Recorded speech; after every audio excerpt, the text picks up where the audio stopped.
کسی بھی رشتے میں برابری نہیں ہوتی، ایک کمزور تو دوسرا مضبوط ہوتا ہے۔ کمزور محبت کرتا ہے اور مضبوط حکمرانی۔ شکل و صورت انسان کا پہلا تعارف ہے۔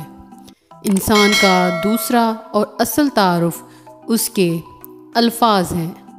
عورت کے سب روپ ہی بہت پیارے ہیں، لیکن جو محبتیں وہ ماں بننے کے بعد اولاد پر نچھاور کرتی ہے، اسے لفظوں میں بیان کرنا کسی کے بس میں نہیں۔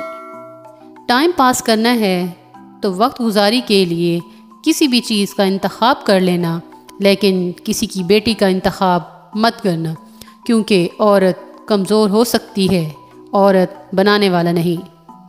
جس بیوی کا قد اپنے شوہر سے چھوٹا ہوتا ہے وہ اکثر مرد کو بہت زیادہ پیاری ہوتی ہے۔